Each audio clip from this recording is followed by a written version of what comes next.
বন্ধুরা অসাধারণ টেস্ট হয়েছে।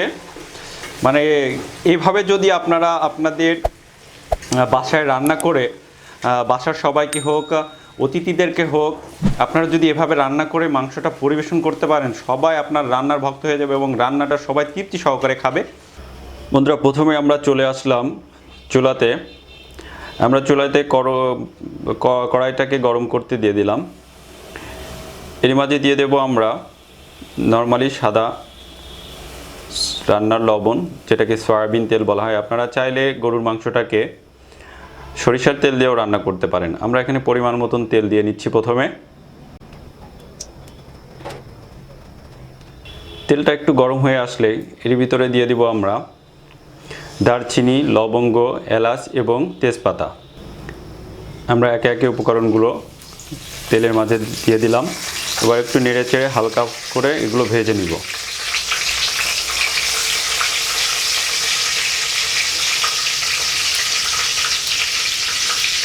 মোটামুটি এগুলো ভাজা কমপ্লিট। আমরা এ পর্যায়ে আমরা দিয়ে দিচ্ছি পেঁয়াজ কুচি।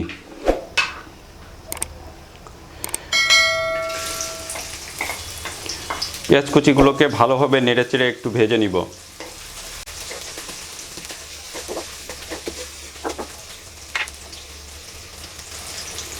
হালকা একটু ব্রাউন কালার করে পেঁয়াজ কুচিগুলোকে আমরা ভেজে নিব। কিছুক্ষণ পেঁয়াজটাকে ভেজে নেওয়ার পর আমরা এর মাঝে অ্যাড করব 2 টেবিল চামচ পরিমাণ পেঁয়াজ বাটা। আমরা আজকে রেসিপিটা বাটা মশলা দিয়েই করছি। 2 টেবিল চামচ পরিমাণ পেঁয়াজ বাটা দিয়ে দিচ্ছি। এবার দিয়ে দিচ্ছি 2 টেবিল পরিমাণ রসুন বাটা।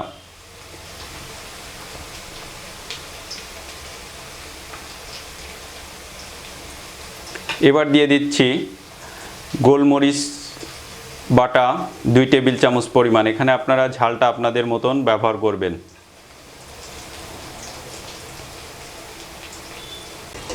এ পর্যায়ে দিয়ে দিচ্ছি জিরা বাটা এবং আদা বাটা।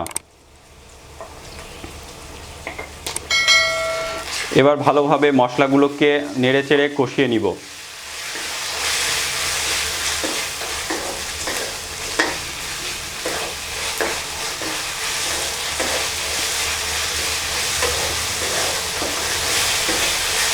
আপনারা এখানে বাটা মশলার পরিবর্তে আপনারা গুঁড়া মশলাও ব্যবহার করতে পারেন।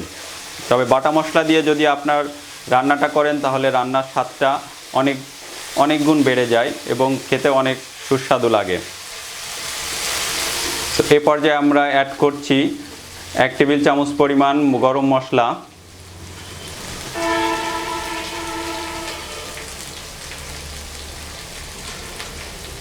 এরপরে দিয়ে দিচ্ছি আমরা ধনিয়ার গুঁড়া।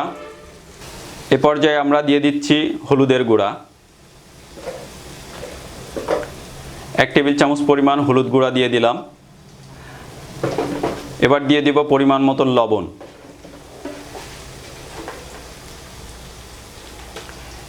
এবার সকল উপকরণগুলোকে ভালোভাবে নেড়েচেড়ে আমরা মিক্স করে একটু জ্বালিয়ে নিব, কষিয়ে নিব।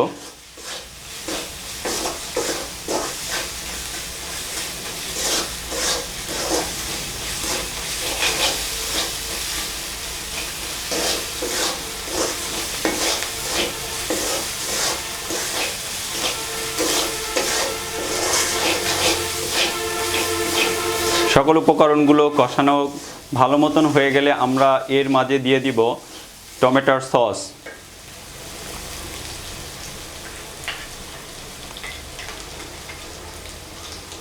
এখানে আপনারা টমেটোর সস অথবা আস্ত টমেটো আপনারা কেটে ব্যবহার করতে পারেন অথবা পেস্ট করে ব্যবহার করতে পারেন।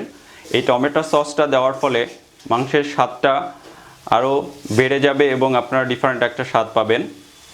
সো এগুলাকে ভালোভাবে আমরা কষিয়ে নিব।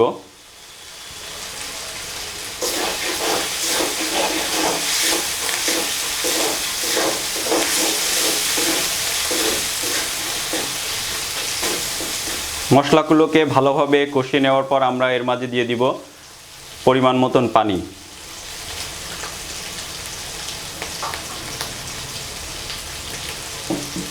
আমরা এখানে সামান্য পরিমাণ পানি ব্যবহার করছি।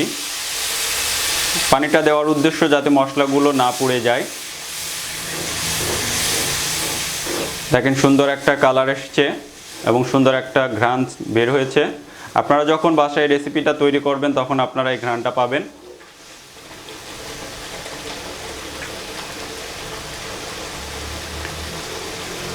এ পর্যায়ে আমরা আমাদের এই কষানো মশলার ভিতরে আমরা আমাদের মাংসটাকে ছেড়ে দিব। মাংসটা আমরা আগেই সুন্দর করে ধুয়ে পরিষ্কার করে নিয়েছি। এবার একে একে আমরা আমাদের মাংসগুলোকে এই মশলার ভিতরে দিয়ে দিচ্ছি।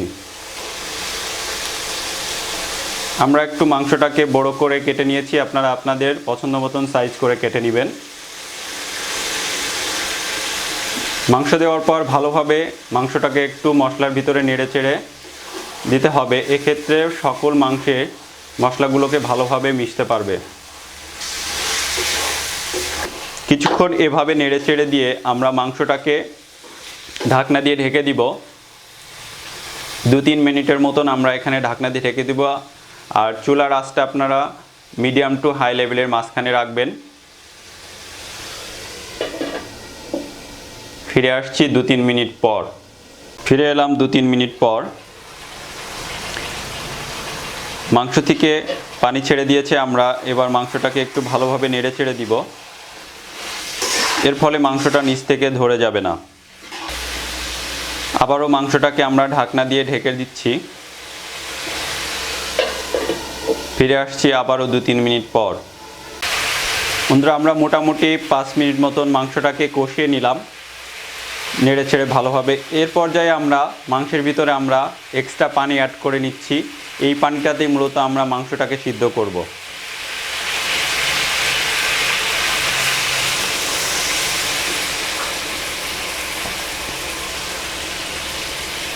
আমরা এখানে 1.5 কাপ পরিমাণ পানি ব্যবহার করলাম। এই পানিটা দিয়ে আমরা এবার ভালোভাবে একটু নেড়ে চেড়ে ঢাকনা দিয়ে ঢেকে মাংসটাকে 15 থেকে 20 মিনিট আমরা জ্বালিয়ে সিদ্ধ করে নিব। এ পর্যায়ে আপনারা চুলার আঁচটা মিডিয়াম পর্যায়ে রাখবেন। ফিরে আসছি 20 মিনিট পর। আমাদের মাংসটা মোটামুটি কষানো কমপ্লিট। আমরা একটু ঢাকনাটা উঠিয়ে আমরা এবার দেখব। সো দেখতে পাচ্ছেন আমাদের মাংসটা মোটামুটি কষানো কমপ্লিট। আর কালারটা দেখেন, জোস একটা কালার এসছে।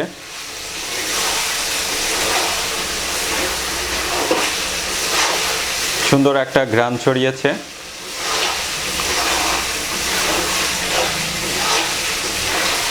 সো আমরা কিন্তু এখানে আর কোনো এক্সট্রা পানি ব্যবহার করি নাই।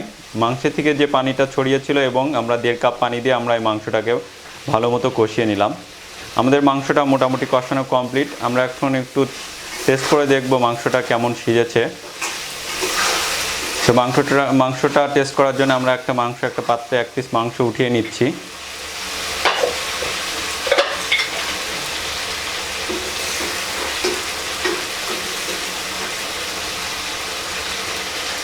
ফিরে এসে আপনাদেরকে আপডেট জানাচ্ছি। আমাদের মাংসটা মোটামুটি কষানো কমপ্লিট। আমরা একটু ঢাকনাটা উঠিয়ে আমরা এবার দেখব। সো দেখতে পাচ্ছেন আমাদের মাংসটা মোটামুটি কষানো কমপ্লিট।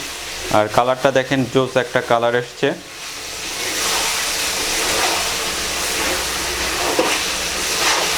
সুন্দর একটা ঘ্রাণ ছড়িয়েছে।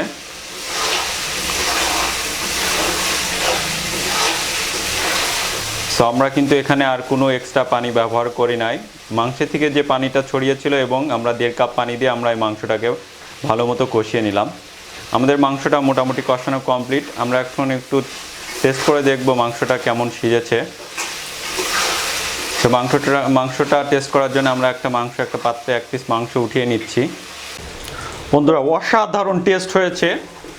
মানে এইভাবে যদি আপনারা আপনাদের বাসায় রান্না করে বাসার সবাইকে হোক, অতিথিদেরকে হোক, আপনারা যদি এভাবে রান্না করে মাংসটা পরিবেশন করতে পারেন, সবাই আপনার রান্নার ভক্ত হয়ে যাবে এবং রান্নাটা সবাই তৃপ্তি সহকারে খাবে।